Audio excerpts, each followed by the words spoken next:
Suite de l'exercice et maintenant on va s'intéresser à déterminer les efforts de palier qui sont en B et en A, connaissant les efforts de denture ici et donc le couple résistant. On avait déjà isolé la partie 12, fait le bilan des actions mécaniques extérieures. Donc en A on avait ici une linéaire annulaire, donc une action seulement une action de force, compris dans le plan Y, Z, une action de type rotule en B, et donc là ici une résultante d'effort dans le plan, pas de moment, un effort ponctuel ici, et donc pas d'effort de denture, je m'aperçois que j'ai oublié de mettre un moment nul ici, et le couple résistant porté uniquement par l'axe OX.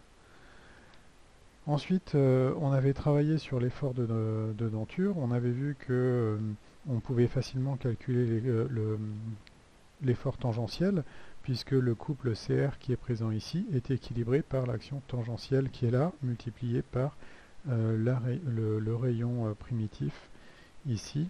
Alors c'est pas tout à fait le rayon primitif, je devrais dire, c'est le rayon au point de contact qu'on avait calculé précédemment, qu'on avait vu sur cette vidéo ici. C'était donc non pas ce rayon là, mais celui qui passe ici par le point de contact. Donc on avait vu qu'on pouvait calculer ces coordonnées, et ici c'est le ZOI qui nous intéresse. Donc c'est cette distance là, ZOI.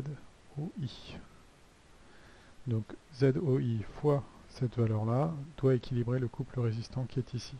Donc une fois qu'on avait déterminé cet effort, on avait vu qu'on pouvait calculer cet effort ici qui est égal à tangente alpha multiplié par le t de 7 sur 12. Et donc ici on n'avait plus qu'à projeter. Donc l'action radiale qui est en bleu ici vaut tout simplement le sinus delta 1 fois la valeur f. Donc je vais pouvoir écrire mon effort comme ça, I de 7 sur 12. En tangentiel, ici, donc sur la composante Y, on a t de 7 sur 12.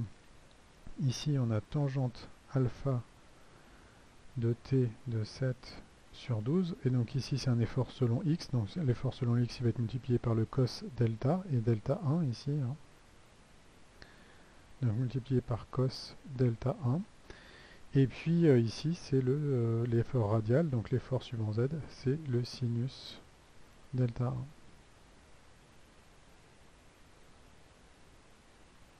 Voilà, donc j'ai mes trois composantes d'effort ici, ce qui fait que globalement l'action de denture de ça sur ça, c'est un effort qui est dirigé comme ceci, ici. Voilà. Donc la dernière question, c'est pour déterminer les actions de palier en A et B. Donc je vous rappelle qu'on avait déjà fait notre bilan des forces. Et on n'a plus qu'à appliquer la méthode du PFS, mais cette fois-ci au complet. Donc le PFS au complet, ça me dit quoi? Eh bien, ça va être la somme des torseurs extérieurs à 12 qui est égale au torseur nul. Cette équation, je vais la projeter, ça va me donner deux équations vectorielles. Deux équations vectorielles. Et ces deux équations vectorielles vont se décomposer elles-mêmes en trois équations scalaires, donc je vais obtenir mes 6 équations au tout. Donc les deux équations vectorielles, c'est somme des forces extérieures à 12 qui va être égale à 0. Et donc qu'est-ce que j'ai? Eh bien j'ai l'action A de 0 sur 12, ça c'est l'action du bâti, plus B de 0 sur 12, plus I de 7 sur 12, et tout ça, ça doit être égal à 0. Et puis j'ai une équation de moment. Alors ici, l'équation de moment, pour simplifier les calculs, j'ai intérêt à l'écrire là où j'ai le plus d'inconnus, donc au niveau de la liaison rotule. Donc je vais écrire somme des moments extérieurs 12 au point O, au point B, pardon, et c'est égal A 0, moment nul, vecteur nul, pardon. Donc, cette équation de moment, alors si je l'écris, je vais avoir le couple résistant, CR porté par X, ou plutôt,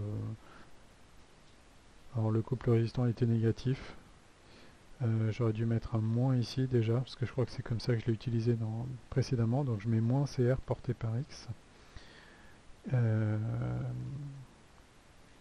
plus eh bien l'action en I va m'engendrer un moment, et donc ça va être BI vectoriel I de 7 sur 12 plus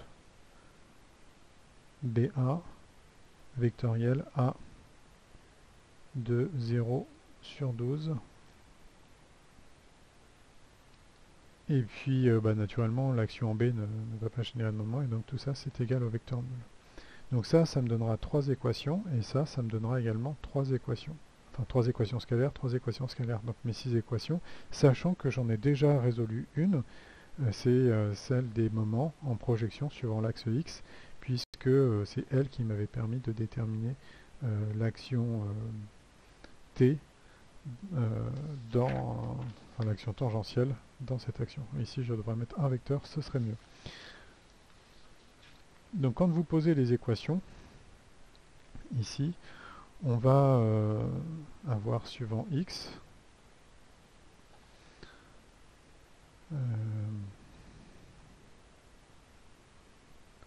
alors je l'avais noté en H, pardon, cette action ici, puisque c'est une linéaire annulaire, ça vaut 0, donc j'ai pas de XA, je vais avoir 0, plus XB 0,12, plus eh bien l'action qu'on avait vue ici, et donc l'action qu'on avait vue c'était l'action axiale, l'action portée par X, et l'action portée par X c'est celle-là.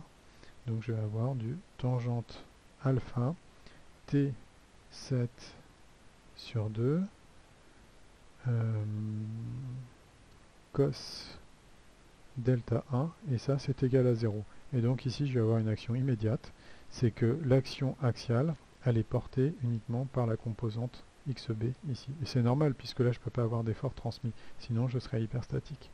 Donc j'ai déjà une inconnue de trouver. Ensuite, c'est la somme des forces selon Y. Y, c'est l'action verticale ici.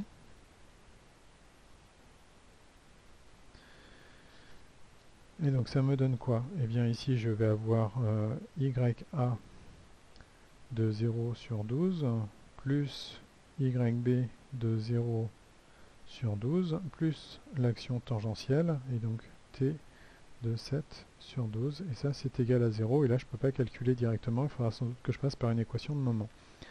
En Z, eh bien je vais avoir la même chose, je vais avoir ZA de 0 sur 12 plus ZB de 0 sur 12 plus l'action tangentielle qui est ici, et on avait dit que c'était du tangente alpha T de 7 sur 12 sinus delta 1, et c'est égal à 0. Donc ici mon équation sur X, mon équation sur Y et mon équation sur Z de somme des forces extérieures. Reste à calculer les moments. Donc ici on a le vecteur BI. Le vecteur BI, on peut le décomposer en BO plus OI. Ici BA c'est immédiat, je crois qu'on a les informations. Et on avait calculé précédemment, je crois, les coordonnées du point I. On les a là. Hein. Donc on avait une composante 0 selon Y, XOI qu'on avait calculé comme ça avec, le module, pardon, et puis le déplacement du point B, le déplacement du point I qui est centré sur la valeur B qui vaut quand même la largeur de denture, donc on était pile poil au milieu. Donc ça nous permettait de calculer un petit peu des offsets, et donc d'avoir les composantes du point, des coordonnées du point I.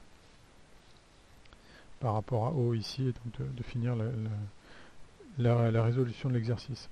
Alors les équations, je vous laisse les faire, hein. Il n'y a pas de grosses difficultés. Je vous donnerai les valeurs.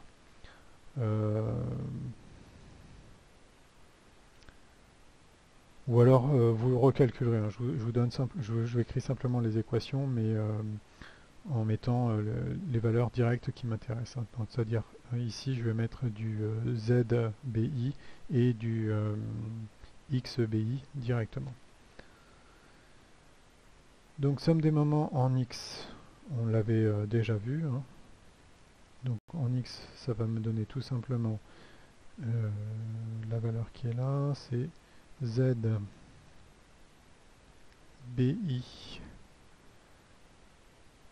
multiplié par T de 7 sur 12 moins CR égale 0.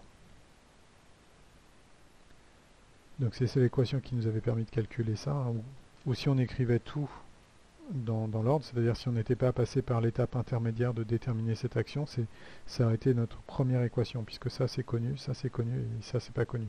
Une fois que ça c'est déterminé, on est capable de recalculer ça, donc de trouver ça ici, et on est capable de calculer ça, et donc on se fait tomber une inconnue.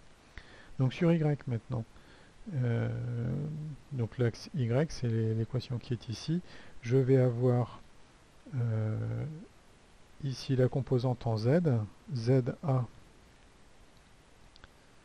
de 0 sur 12, multiplié par la longueur XAB, ou XBA plutôt.